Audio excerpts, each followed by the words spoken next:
Baik, Assalamualaikum warahmatullahi wabarakatuh. Saya Rosyida Rahmatul Haq, NIM 19170021. Di sini saya akan melanjutkan penyampaian materi dari Saudara Syahrul. Baik, jenis laporan yang akan digunakan dalam penyusunan laporan keuangan yang ketiga yakni mencatat susunan laporan pertama dan kedua ke dalam jurnal akuntansi. Setelah seluruh transaksi sudah dicatat termasuk dengan adanya pengaruh ke setiap pos-pos, berikutnya adalah membuat jurnal akuntansi. Nah, di dalam jurnal akuntansi ini merupakan sebuah rangkuman dari seluruh pencatatan yang sudah dilakukan pada laporan sebelumnya, pada laporan pertama dan laporan kedua.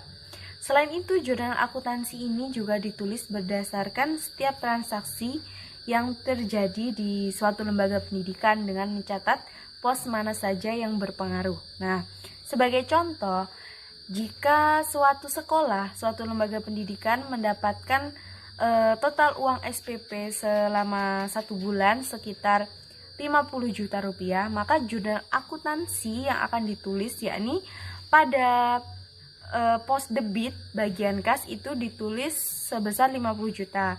Kemudian di kredit penerimaan SPP juga ditulis sebesar 50 juta.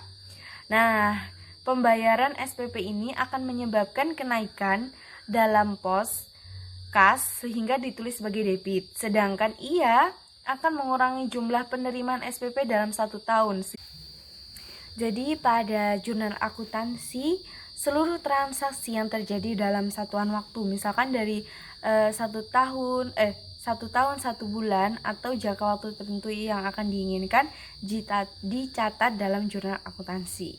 Nah, pada jenis laporan selanjutnya yang keempat yakni memindahkan hasil catatan dari jurnal akuntansi yang sudah dibuat ke buku besar. Nah, langkah penyusunan ini merupakan memindahkan seluruh data yang terdapat pada jurnal akuntansi ke buku besar.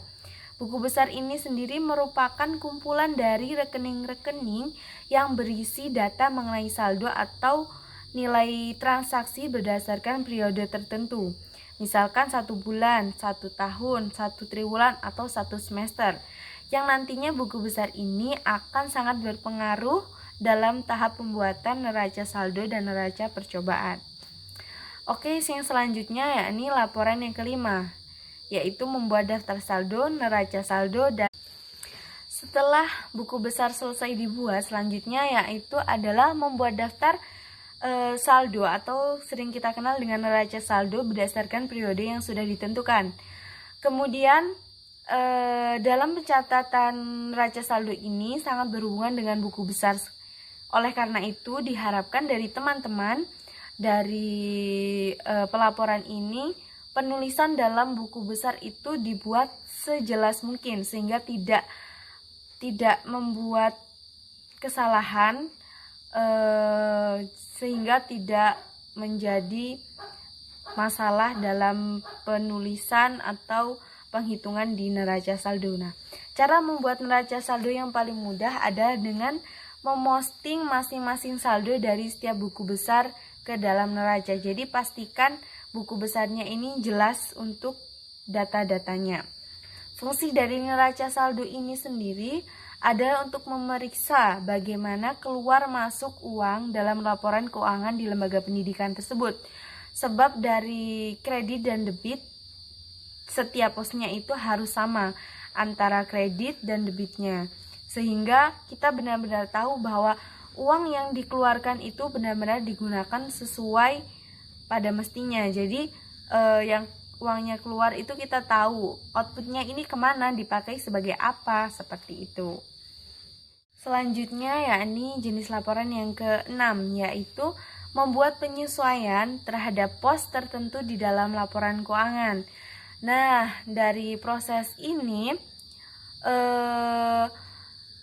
penyesuaian terhadap laporan keuangan ini dilakukan untuk menggambarkan keadaan kondisi yang sebenarnya terjadi. Jika karena kita tidak melakukan jurnal laporan penyesuaian, ditakutkan akan adanya laba yang terlalu besar atau mungkin sebaliknya kerugian yang terlalu kecil, kerugian yang terlalu besar sehingga tidak sesuai dengan keadaan keuangan yang sebenarnya. Ada 4 jenis nilai pos dalam laporan keuangan yang harus disesuaikan nilainya. Yang pertama yaitu adanya rekening pendapatan yang dilakukan di muka, rekening pembayaran yang dilakukan di muka, rekening penyusunan dan depresiasi aset tetap, serta rekening persediaan barang. Nah, contoh dari penyesuaian terhadap aset atau pos tertentu yang paling dapat kita lihat adalah pada aset. Sebagai contohnya, ketika suatu sekolah membeli suatu mobil untuk sarana antar jemput siswanya. Nah, untuk harganya sendiri ini 200 juta dengan masa ekonomi 10 tahun.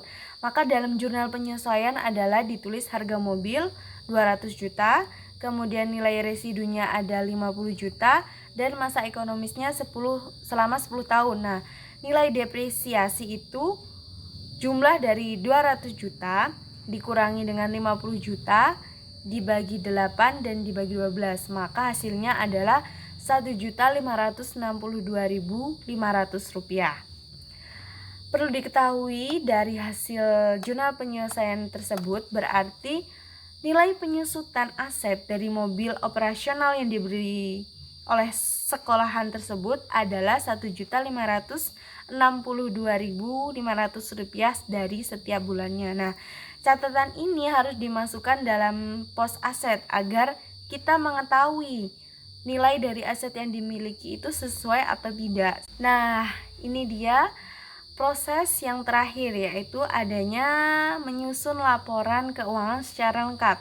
Perlu diketahui laporan keuangan yang terakhir ini tersusun dari posisi keuangan, laporan laba rugi, perubahan ekuitas dan arus kas dan catatan laporan keuangan. Jadi angka yang ditulis dari laporan keuangan secara lengkap ini harus sama dengan apa yang ditulis di buku besar. Dan tidak lupa untuk menuliskan catatan penyesuaian aset yang dialami atau kita kenal sebagai depresiasinya. Setelah kelima laporan tersebut selesai dibuat, barulah kita dapat mengirimkan data secara keseluruhan laporan keuangan di lembaga pendidikan itu kepada pihak yang lebih berwenang, misalkan kepada manajemen TU-nya, staf TU-nya atau kepada kepala sekolah di lembaga setempat. Nah, untuk saat ini banyak sekali aplikasi-aplikasi yang mempermudahkan kita untuk mengelola data keuangan. Tentu saja, jika menggunakan aplikasi online itu cukup kita memasukkan data yang diperlukan secara otomatis, data tersebut akan diproses. Mungkin itu yang dapat saya sampaikan, kurang lebihnya mohon maaf. Selanjutnya akan disampaikan oleh Saudara Ina Mahla Asafila. Cukup sekian. Wassalamualaikum warahmatullahi wabarakatuh.